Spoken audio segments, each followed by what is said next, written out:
Hello students, welcome to my channel Anuradha maths group. आज मैं आप लोगों के साथ एक्सरसाइज 5.1 का क्वेश्चन नंबर 1 करूंगी।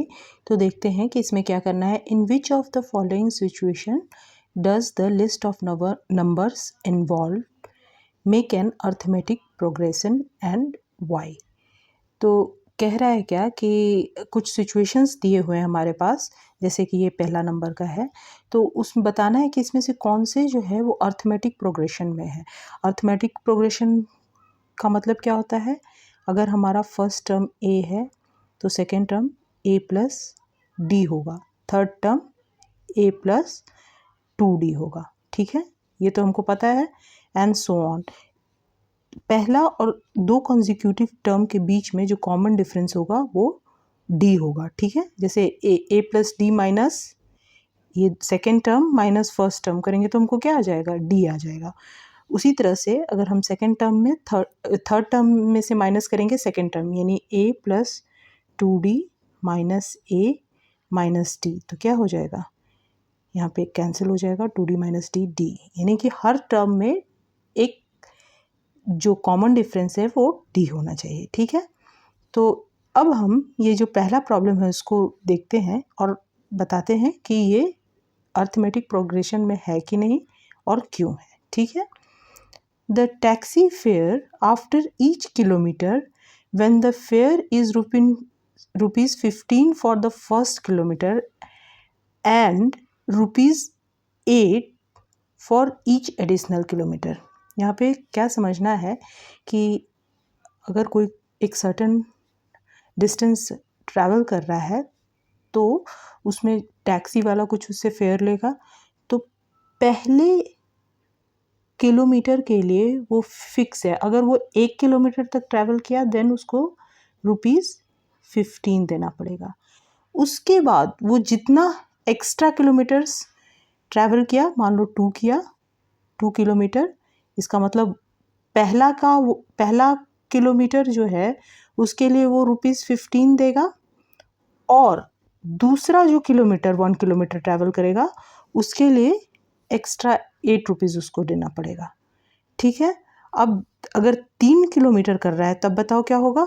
अगर 3 किलोमीटर वो ट्रैवल कर रहा है, इसका मतलब फर्स्ट किलोमीटर के लिए उसको ₹15 देना पड़ेगा, और बाद के 2 किलोमीटर के लिए क्या देना पड़ेगा? 2 × 8, यही देना पड़ेगा।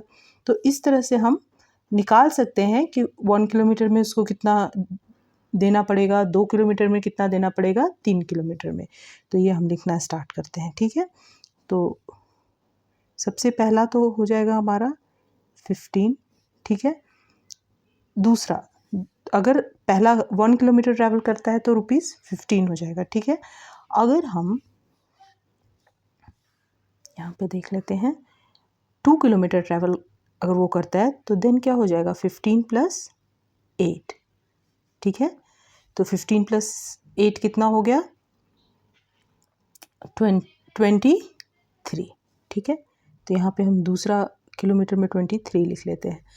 अब अगर वो 3 किलोमीटर ट्रैवल करता है तब क्या होगा? तो पहला किलोमीटर के लिए 15 हो जाएगा, देन दूसरा किलोमीटर के लिए 8, फिर से एक और 8, तो ये क्या हो जाएगा? 15 + 16, यानी कि 5 + 6 1 और 3 31। इसी तरह से करके हम सो ऑन निकाल सकते हैं। ठीक है, अब ये अर्थमेटिक प्रोग्रेशन में है कि नहीं ये बताने के लिए काफ़ी है, क्योंकि हमारे पास 3 टर्म आ गया है। तो हम फर्स्ट टर्म में से सेकेंड टर्म माइनस करके देख लेंगे कि कॉमन डिफरेंस क्या है। तो यहाँ पे अगर हम कॉमन डिफरेंस देखते हैं तो ये 23 - 15, तो ये क्या हो जाएगा? ये 8 हो जाएगा। ठीक है, उसके बाद 31 - 23, ये भी 8 हो जाएगा। इसका मतलब कि हम बोल सकते हैं कि ये जो हमारा ऊपर में जो आया है सीरीज, ये इट इज़ इन AP। ठीक है, और क्यों है? क्योंकि उन सबका जो कॉमन डिफरेंस है वो 8 है। ठीक है, अब हम नेक्स्ट प्रॉब्लम को देख लेते हैं। यहाँ पे सेकेंड प्रॉब्लम है, उसमें क्या है, the amount of air present in a cylinder when a vacuum pump removes 1/4 of the remaining air remaining in the cylinder eight A time. मतलब कि अगर एक सिलेंडर में कुछ अमाउंट ऑफ एयर प्रेजेंट है तो एक बार में वो उसका जितना एयर सिलेंडर में है उसका 1/4 निकालेगा, फिर उसके बाद फिर जितना बच गया उसका 1/4 निकालेगा। तो इसको हम कैसे कर सकते हैं, मान लेंगे कि let the air present be X, let the air in the cylinder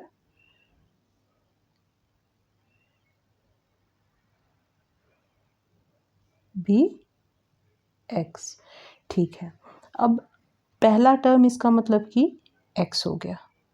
ठीक है, अब दूसरा टर्म में क्या बोल रहा है कि अगर एक्स अमाउंट प्रेजेंट है तो एक्स माइनस 4 उसको रिमूव कर देगा, यानी कि एक्स माइनस एक्स बाई 4, क्योंकि जितना अमाउंट है उसका 1/4, तो एक्स अमाउंट है तो उसका 1/4 एक्स बाई 4 हो गया, तो ये क्या हो जाएगा 3x बाई 4। ठीक है, तो ये हमारा सेकेंड टर्म हो गया 3x बाई 4। ठीक है, अब थर्ड टर्म हम निकालते हैं तो हम पता कर पाएंगे कि ये पी में है कि नहीं। तो अब हमारे पास जो रिमेनिंग है वो क्या है, रिमेनिंग अमाउंट है 3x बाई 4, तो अब इसका 1/4 यानी 3x बाई 4 का 1/4 क्या हो जाएगा, -3x बाई 16। डिवाइड कर देंगे 4 से तो 16 हो जाएगा, तो इसको निकालेंगे तो ये क्या आ जाएगा, तो ये हो जाएगा 12x माइनस 3x बाई 16, यानी कि 9x बाई 16। तो हमारा थर्ड टर्म हो जाएगा 9x बाई 16। अब हम देखते हैं क्या, हमको A1 A2 A3 पता चल गया है, तो कॉमन डिफरेंस देखते हैं। तो कॉमन डिफरेंस क्या हो जाएगा, A2 माइनस A1 यानी कि 3x बाई 4 माइनस एक्स, तो ये क्या हो जाएगा, ये हो जाएगा -x बाई 4। उसी तरह से सेकेंड और थर्ड टर्म के बीच का देखते हैं, तो A3 माइनस A2 ये क्या हो जाएगा 9x by 16 minus 3x by 4। तो फाइनली ये क्या आ जाएगा, ये यहाँ पे आ जाएगा 4 2 जा 12,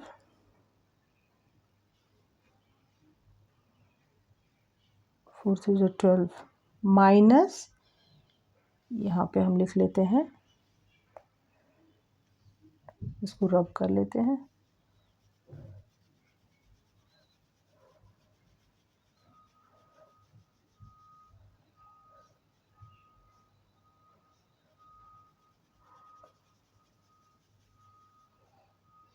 तो यानी कि ये हो जाएगा 9x माइनस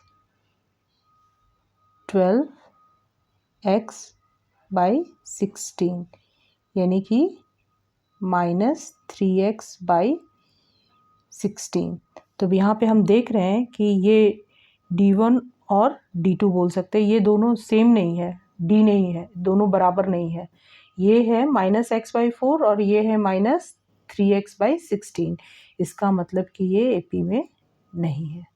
अब यहाँ पे थर्ड नंबर में देखते हैं, the cost of digging a well after every metre of digging when it cost rupees 150 for the first meter and rises by rupees 50 for each subsequent meter। ये तो इस तरह का क्वेश्चन तो हर बार आ रहा है कि पहला 1 मीटर के लिए, पहला फर्स्ट मीटर के लिए क्या है, रुपीज़ 150 है, then after every metre rupees 50 है। तो 1 मीटर अगर डिग करेंगे तो 150 लेंगे, 2 मीटर करेंगे तो 150 में 50 ऐड करते जाएंगे, इस तरह से हम करेंगे। ठीक है, तो कर लेते हैं। तो पहला हमारा क्या हो जाएगा, पहला 1 मीटर के लिए 150 हो जाएगा। ठीक है, देन दूसरा के लिए क्या हो जाएगा 150 प्लस 50, यानी कि हो जाएगा 200।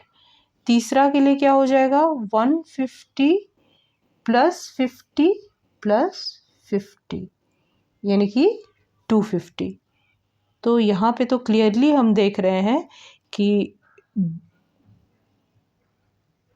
A2 माइनस A1 क्या है, ये है 200 माइनस 150 जो कि हो गया 50। उसी तरह से A3 माइनस A2 जो कि हो गया 250 माइनस 250। तो इसका मतलब क्या हो गया कि ये दोनों का कॉमन डिफरेंस सेम हो गया, इसका मतलब है इट इज़ इन AP। ठीक है, अब हम लास्ट और फोर्थ वन देख लेते हैं। The amount of money in the account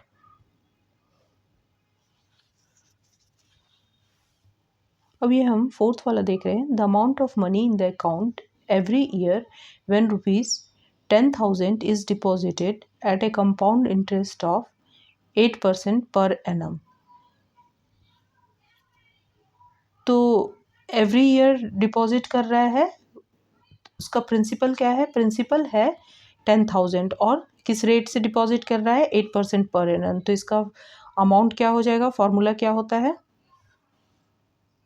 amount is equal to होता है P1 plus R by 100 raise to the power n, यही होता है।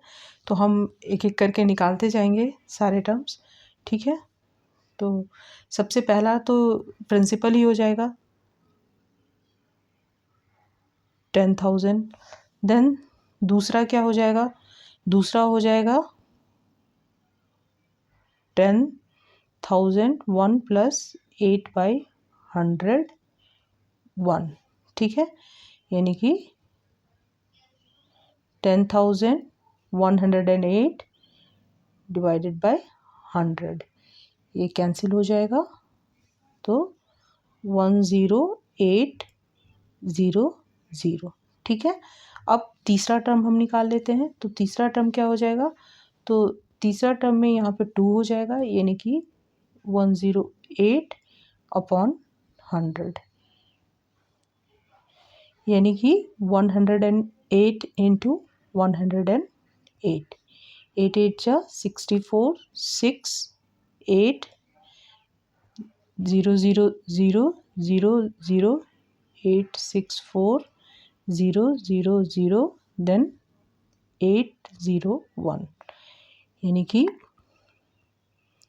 4 6 6 1 1 1 1 6 6 4।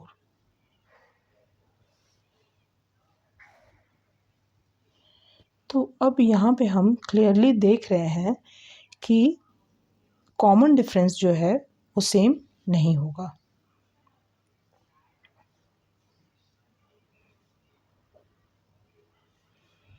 तो D इज इक्वल टू क्या हो जाएगा 10800 माइनस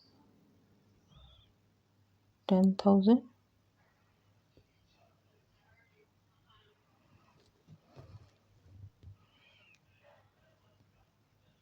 तो ये हो जाएगा 800 और यहाँ पे D1 D2 क्या हो जाएगा 11664 माइनस 10800। तो ये क्या हो जाएगा, डेफिनेटली ये 11664 10800 800 तो नहीं होगा, 4 6 8 0 यानी कि 864। तो यहाँ पे कॉमन डिफरेंस सेम नहीं है, इसका मतलब है कि ये AP में नहीं है। ठीक है, लगा तो प्लीज़ लाइक करें, शेयर करें और सब्सक्राइब करें।